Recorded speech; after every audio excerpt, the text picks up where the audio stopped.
Checks. So what's going on today? Checks. Let's get Checks. the checks. Checks. Checks. Checks. Checks. Checks. Checks. Checks. Checks. Checks. Checks. Checks. Checks. No checks. Well, maybe checks. Maybe a little checks. Maybe as a treat. Checks. I don't know. The Senate sure is a mess.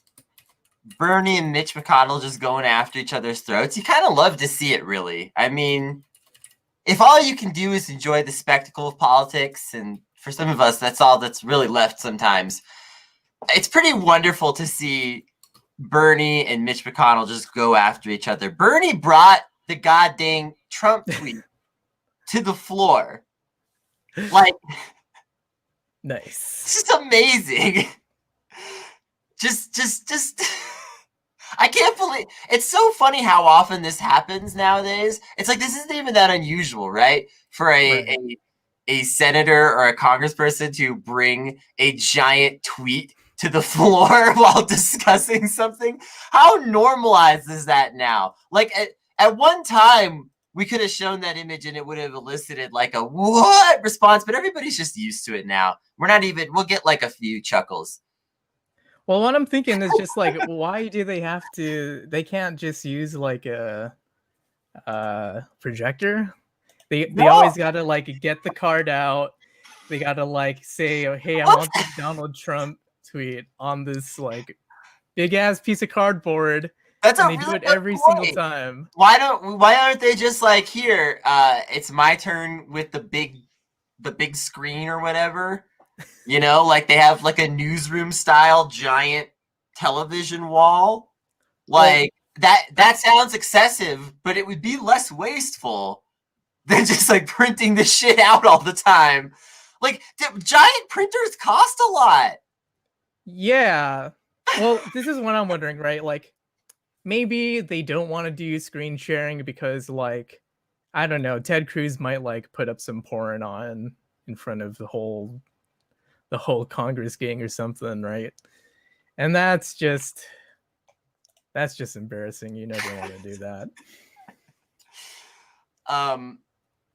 Yeah, I wonder what's gonna happen here. I don't really have that much faith in my heart that like enough Republican senators are gonna give way and pressure Mitch McConnell or something like that, which is basically what it would take, right? Like what else is gonna cause Mitch to give ground on this? Like, I don't think he's just gonna wear out because he's a real fucker who doesn't give a shit.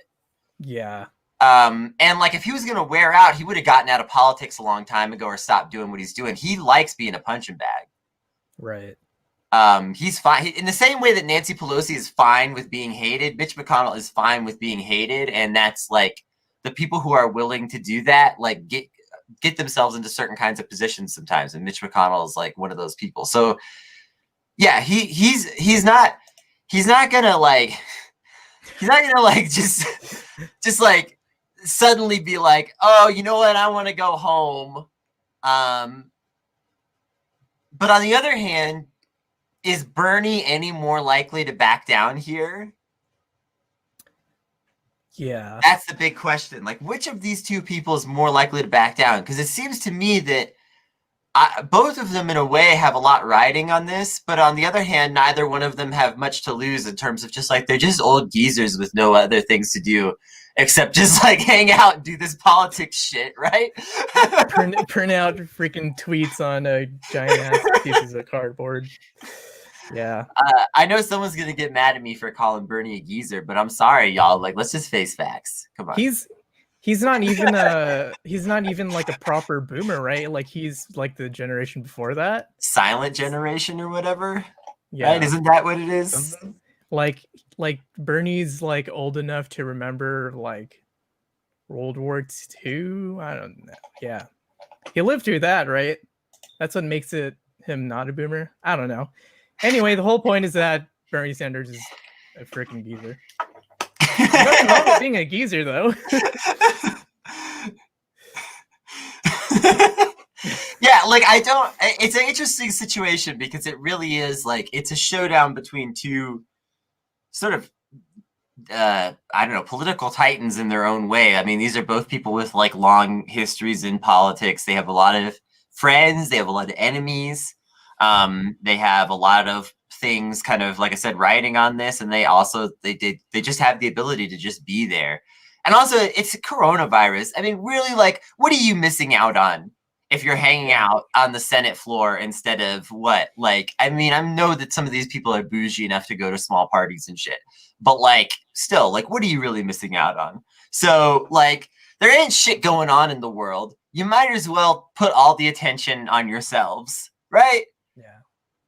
Well, speaking about death cults and dying and geezers and stuff, there was actually a 41-year-old senator, Congress, incoming incoming congressman, congressman. who just passed away from COVID. So we got another Herman Cain situation, I guess. It's even a little more ridiculous than that in a lot of ways. Luke Letlow, R.I.P. I know Yeah, some rest people in out there will peace. probably be like, show a little respect, but these people literally would not care if I died at all. And in fact, Luke Letlow was in favor of reopening the economy and was not super into masks and didn't think COVID was a super big deal that we should all be freaking out about. That kind of Republican, you know? Yeah. Um, and, you know, I wonder if the economy line was worth it. Yeah, I just think it's just I think my perspective is just like at that point, like it's on God. So if you're gonna die, then God really just wants you to die at that point. But man, you got a incoming congressman just like raw dogging life a bit, happens to get COVID This is what and pays happens. the price. This is Yeah. what happens. Sometimes you pay the price for your actions, and that's the thing is like that. Like I said, this guy was literally like a COVID's not that bad type, so he was not following precautions. Like Yeah. this is what happens when you just throw precaution entirely out the window. Right. Um, I mean, I've heard some just absolutely wild stories about things that have happened, especially like regarding like the holidays and things like that, and choices Oh people made and yeah. how those things worked out. So you know, he I fucked don't know if you around and yeah. he found out. Yeah. But the see like I don't know if you've heard about the situation going on in Los Angeles of ambulances. Have you heard anything about No, that? no, what's up? So so hospitals are at such a high capacity that they're turning down ambulances because there's just not enough space to like take care of folks. So like you might not even be lucky enough to like get your ass to the hospital. You might end up in a situation where You're like just riding I don't around know, in an somebody ambulance. yeah, just Jesus. like yeah. But I imagine like there were a couple of people who have had that experience already, like on like Christmas or something, which when you think about it, it's just like terrible. Because Yeah. like you would think like with an ambulance and stuff that you have some type of assurance that okay, this person's going to at least be in a medically like I mean, you just kind of get the sense when somebody gets loaded into an ambulance in front of you, it's yeah, like they're headed to the medical place. And unless you seriously think they're going to like die along the way, you tend to think that they're pretty safe at that point, Like, so if it's something like, bad but not so bad, then a lot of times it's like once they get in that ambulance, you're like, okay, everything's fine. The ambulance is right, taking them away and they're going to come back healthy. Um, yeah, and yeah, that's pretty messed up. Like, I just don't even know hardly what to say. It's been really rough with a lot of this stuff. And, you know, um, it's hard to take too much pleasure in the death of anyone, but you have to just at least spitefully joke or laugh a little bit at Luke Letlow fucking eating it over this, because these people are fine with all of us eating it over it. They're fine with us not having a hospital bed to go to in favor of the economy, the great sacred economy, the stonks, the lines. The lines got to go up. And like I said, like they absolutely do not give a shit if you die. So I don't know. Like I said, you have to at least let out a slight Joker laugh, especially looking at something like this.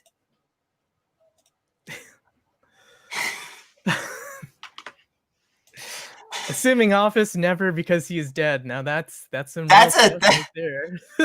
That's something to have on your Wikipedia page, let me tell you. Really speaks to a series of life decisions. Yeah. It's just wild to like just thinking about how people can just roll with this ideology. Like COVID is not that bad, and like everyone's just looking at you like dingling like at the edge of like an icy like freaking pool, and you're just like, I'm just gonna dive in, and if I get hypothermia and freeze and die, I don't think it's gonna happen, but so I don't know. I don't think there's really much good news or any news like coming along our way to like end 2020. It's just like kind of like it's just depressing and we know it. So clap your hands. Just please God, let next year be better is like really all you can ask for in a lot of ways after a year like this. Yeah. On the subject of things that may or may not happen next year, well, this is really things that will happen, but will maybe be delayed or confused over this nonsense. Senator Josh Hawley is saying he will object to the Electoral College votes. He will object when Congress goes to count the votes. And as long as he can find at least one Republican congressman dumb enough to do this with him, it will cause a stalling of the process of finalizing the election results and getting Trump out and getting Joe Biden in. Obviously, Joe Biden is a true sack of shit.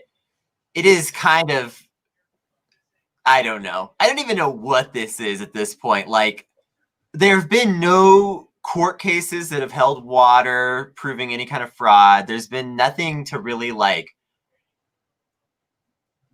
There's just nothing. Like, they haven't managed to really drum up any kind of real support for this outside of just like a few fervent Republicans just kind of frothing at the mouth and posting memes about how Trump really won and we'll all see soon. You know, the storm is coming, where we go when we go, all type stuff, you know. Right. Like those are the only people that have bought into this idea that there's any like question to this election still. At this point, like everybody's over it. Like it's done. Nobody cares anymore. I don't really know what this can accomplish other than maybe like delaying the nomination or not the swearing in by a couple of days.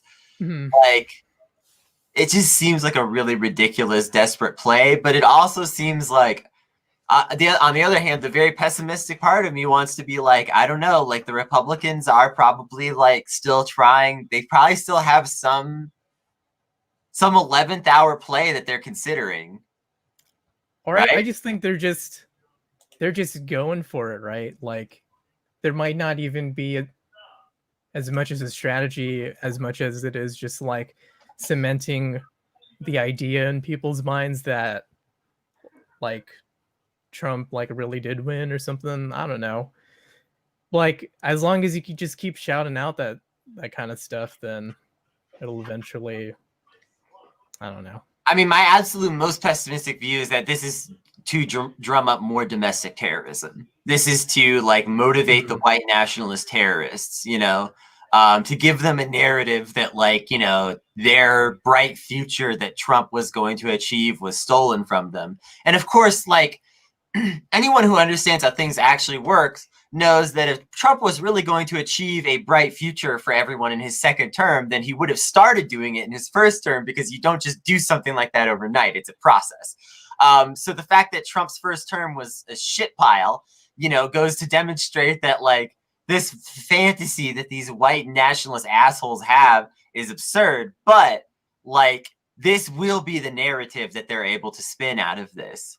And like this will be like probably what at least some of these people, because we know at this point that some of the Republican congressmen and senators, I'm just going to say men this time. I normally corrected the person, but when it comes to Republicans, I'll just say congressmen. We know that some of these people are like at this point, like they're directly tied to white nationalist law enforcement, who's directly tied to white nationalist terrorist cells. Like, so, and I mean, like you had that like state senator in Washington calling for terrorism this year and things like that, right? So we know that like there's a obvious like something going on there. So I mean, it may just be to that end, which is a very unfortunate thought, but I think we have to consider it because like at this point we know that a lot of these Republicans are just willing to follow very dark means to reach their ends of power. Yeah. I don't know if you heard about this, but like on the other side of like police stuff, I think a police officer threatened the mayor about like, if you defund the police, I'm gonna like shoot you or something like that. Oh, what? Yeah. You got an article or something? Yeah, let me pull it up. Let me share my screen. Yeah, this is like the kind of like radicalized like terrorist kind of stuff that Trump has really enabled in a lot of big ways.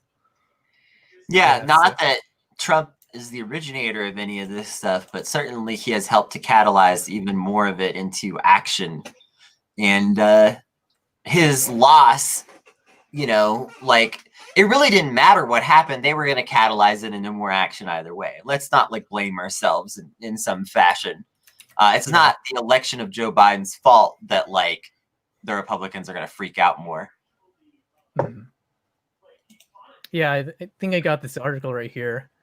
So it was a bunch of police officers that were gathered for a briefing, and then that's when one of the officers threatened or just made a comment about like shooting the mayor, you know, if defunding the police. Holy shit. Happens. Yeah. Yeah, that's fucking crazy. But it is like this is the kind of people that the police have been actively recruiting for a long time, so this is bound to happen.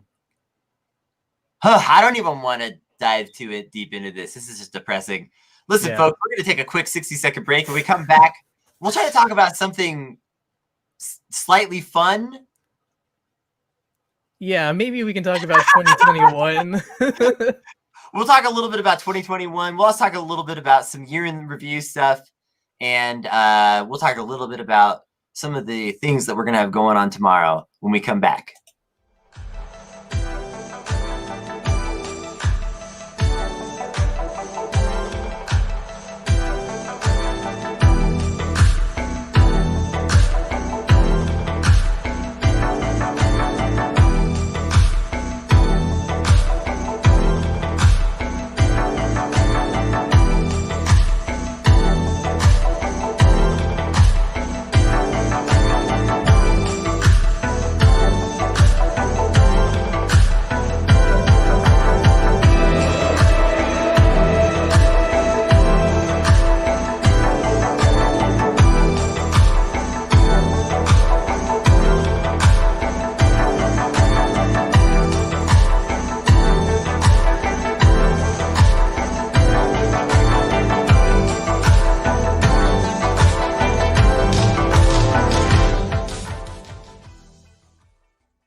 So 2020 has obviously been a pretty fucked year, but one thing it did offer the opportunity for a lot of people, including myself, was a chance to catch up on video games. Did you have a similar experience this year? Yeah, a bit. I mean, there's some Steam games that I had that have been in my backlog recently, but there have been some pretty good games out. Have you? What did you play the most this year, Lau? Probably Slay the Spire. That something, something like background, like while like I listen to music or something. It's just like such a really convenient game, I think. Like you can pull it up at any time, you know. So that was my game pretty much of the year. I played some Slay the Spire too. That was definitely one that I had in my Steam library for a little while, but always felt like, gosh, I don't really have time to like learn this game. But then this year, like I stopped thinking that about video games because I've just been inside a lot more, especially here in New Mexico. Our state is extremely locked down. Has been pretty much since the beginning, and we opened for a little while somewhat and then locked down again. So there's nothing to do here at all. Everybody I know is just playing video games. Do you know anyone who got like a PS5 or anything like that? I do not know anybody who got a PS5. Are you kidding me?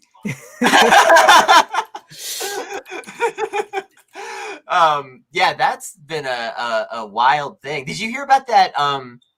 I can't remember which branch of the military they were in, but that I think it was the Air Force guy that got demoted because he was PS5 shopping instead of showing up to his drill or whatever on time, and he just texted his staff sergeant and was like, I'll be late. I'm looking for a PS5. YOLO. Oh my gosh. Literally said YOLO. I do remember. I'm butchering a lot of the details of this story, but I promise you that is not made up. He said YOLO in the text. Well, hopefully he found a PS5. Made it worth it. No, he didn't. No, no one can find a fucking PS5. That's not. Anyway, PS5 is trash. Okay, we've got. That's where we're going with this. Yeah, because we've got the best console to hit, and it's the KFC console or the KF console. Oh shit! Yeah. Oh shit! Are you gonna put a picture of that on the screen? You better. Yeah, I saw this and I didn't know what to think. And the memes about it have just been incredible. I think my favorite one so far, it was talking about the different console makers, and it was a Lord of the Rings thing. So it's 13 consoles went to Nintendo and 8 went to Sony, but then secretly one more was made, and it's this thing. Yes. So it's a video game console, and it can fry chicken inside. Actually not fry. It just keeps it warm, right? It keeps it warm, yeah. It's just reusing the heat from your computer. That's kind of nasty. It is kind of it does seem kind of weird overall. Yeah, I don't know if there's gonna be some thermal CPU fumes or something in it, but I guess Also, is there a chance that any chicken crumbs can get anywhere important? I assume they've probably safeguarded against that, but just a part of me worries, Let's look at the schematic. Wow, okay, so you put your chicken in here, but your graphics card is the thing that's on the bottom of the entire system. What the? So you better clean it unless you want to get some chicken grease on your video game card. Holy crap. This is weird. This is wild. No one should do this. No one should have done this. So KFC. This is not a good idea. This is just straight up a very bad idea. I don't know. Okay, so do you think KFC, people were just bored? They were just man, we got COVID. There's nothing to do. Why don't we just drop a video game console? I assume it was people are stuck inside. You know what I mean? We have to find new ways to market to people indoors and keep their attention basically. Billboards and shit are really expensive. So if you're doing less of that, I guess you can afford chicken console. Or if I get the chicken console for my birthday, that would be the best. How would you feel? Birthday. Would you feel just amazing? I'd probably try to warm other stuff in it too, like a hot pocket. Maybe, yeah. When a hot pocket gets too hot and then burns your entire esophagus. So you might want to just put it in here just to like, cool it down, but not make it too hot. I don't know. I find it so interesting that Cooler Master teamed up to like build a specific rig for a KFC. I mean, Cooler Master does gimmicky stuff though. Mm-hmm. You think they just did it for like the publicity? I mean, KFC just probably came to them waving money around, and they say, and Cooler Master just says whatever to stuff like they've done other weird. I can't think of it off the top of my head, but I remember that they've done some other weird like crossover promotional bizarro stuff. So like, yeah. It just seems like they'll just take money from like any corporation that wants to do like a crossover computer with them, and they'll just make a weird ass computer with you. Do you think KFC pays for really weird advertising these days? This is not the weirdest thing they've done. So mm-hmm. The weirdest thing they've done is the Steam game, right? Mm-hmm. You think Wendy's is gonna drop like a game console to partner up with the Intel? What if they go all out? Just make it so that like it's just hot as shit. You could fry in it, like try to up the ante. Like, yeah, you can warm stuff in the KFC console, but in the Wendy's console, you can deep fry things. Also, your processor is only gonna last 2 years. Yo, I just got the new Nintendo Switch portable. It's got the COVID vaccine in the 5G. Honestly, that's what they should do. Vaccine.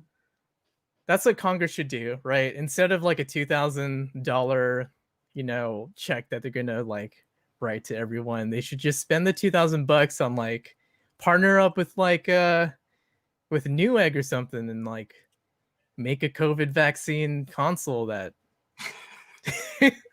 that you inject straight into your bloodstream and you can start surfing VR. Or no, here's what I'm thinking. It's a sweet gaming rig that it only works after you have to unlock it by like taking the COVID vaccine and using it in front of the webcam while an FBI agent watches you. Oh man, that would be this is ridiculous. That that way we could get all those Republican gamer anti-vax like red pill bros, that like watch like Steven Crowder or whatever. We could get them to take the vaccine. What did you think? By the way, I know we're mostly moving on from news to like talking about actually fun things, but what did you think about Marco Rubio taking the vaccine right away? I thought that was like the funniest shit ever. So basically he was scared of it this entire time, right? Yeah, he's like it's a hoax. Don't trust these vaccines. The COVID virus isn't so bad. And then the second a vaccine is available, he's like, well, I got it. Gosh. I'm just kind of wishing like maybe there's like there is something wrong with the vaccine and then they just like took it too early or something. It really seems like with the the Republican death cult thing that some of them realize that they're in a death cult. Like Marco Rubio, he knows, and he's like, yeah, I don't want to be on the altar. Like but like people like Luke Letlow clearly did not understand that he was in a death cult. Right? Like to him, it just seemed like this is real life. Like I'm just gonna roll with it. And he rolled with it and he died. Rolled into the ground. Let's go back talking about video games though, because we said we were done with the news. We're losing viewers talking about the news again. Everybody wants video games talk. 2021 releases. We got any? I don't know. I'll tell you what though. I'll tell you what I did play that blew my mind. That was a 2020 game. Hades. Everyone needs to play Hades. Like, instead of buying Cyberpunk 2077, buy 3 copies of Hades and give 2 away, and you'll create much more joy in the world. With the same amount of money, the same $60. I wish 2021 ends up like Hades, because 2020 is definitely like Cyberpunk 2077. It's just been an entire like train wreck of a, I don't know. It's pretty bad. Yeah, it's pretty bad. Like even video games weren't doing well this year. Like what happened? But yeah, Hades is like a top-down isometric roguelike, action roguelike with like a Greek mythology theme, and you're trying to battle your way out of Hades, and it's just shockingly good on every level. I don't like Greek mythology. Like I wasn't hyped for that theme, you know. Yeah. But everything about it has just been really good. I think that's probably my game of the year. So you supposed to kill Hades in the end or something, or? Well, Hades is your dad, so it's kind of complicated. Ooh, okay. Can you I won't spoil too much. Okay. Well, I'm guessing, I guess you could kill some gods if you wanted to. There's a little bit of that. There's definitely a lot of talking to gods and hanging out with gods and getting into gods' problems. That's like the vibe. I'm getting called out. Oh yes, Mahjong, the game of the year. Let's talk about Mahjong. Okay. Lao is amongst a large number of my friends that we all got into Mahjong this year, but not like probably what you're thinking of off the top of your head, which is like the solitaire Windows like Mahjong that you've played on the computer, blah blah before. Like there's a type of Mahjong that's more like poker or gin rummy in a way, and it's a gambling game. And specifically, Richi is the Japanese variant that was created in the 1920s. And let me tell you something, folks. If you have ever played poker, this is so much better. This has been one of my greatest discoveries of the year. I had no idea that this stuff existed, like that this game existed. But like I've loved poker for a long time, and this is just better. It's just straight up so much. It's so good. I don't know. What do you think? Well, is Mahjong your game of the year? It's too addicting. I can't go back. No, but you forgot to tell people that you use a specific site to play Richi Mahjong. And this side happens to have some... confess that. You can play as your waifu, apparently.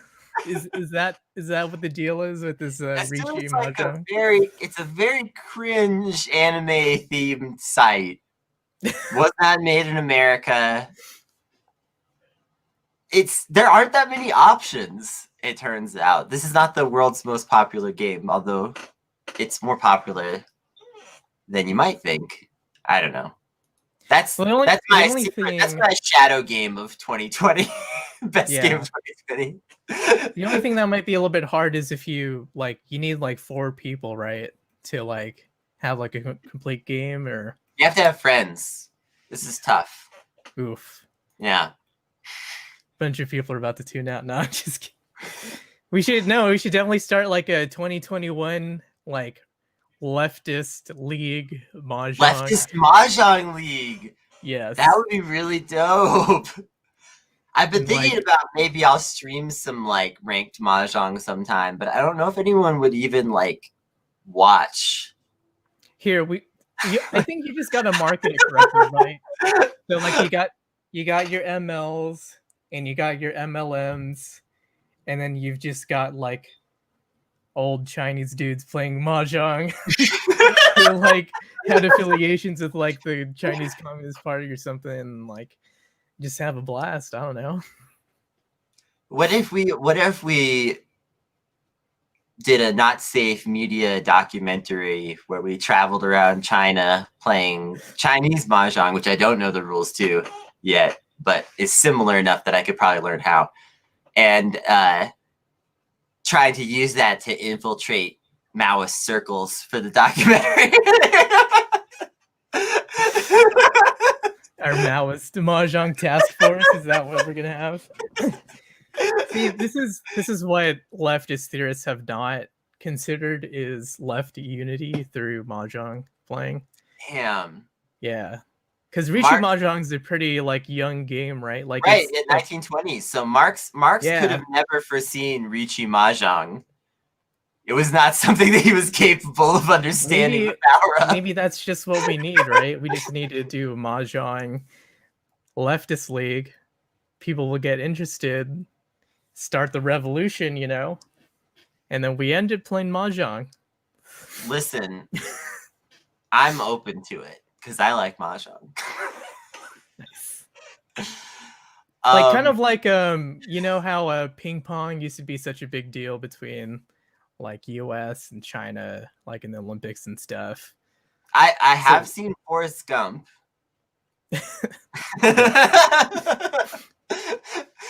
So if we get a bunch of like people to just do like mahjong, like the mahjong version of that, we can like start our own like mahjong United Nations, you know? Yeah, the United Mahjong. I'm great with words. So, you know, we know it's the eve of New Year's Eve and that a lot of y'all are kind of busy. We hope that some of y'all will choose to tune in tomorrow, though, for our New Year's Eve content. We're going to take another quick break, but when we get back, we'll talk about a couple more things, including what we're going to be doing tomorrow for New Year's Eve. It's going to be super fun. And, yeah, we'll see you in just 60 seconds.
Secret background, Lau has been is making this meme.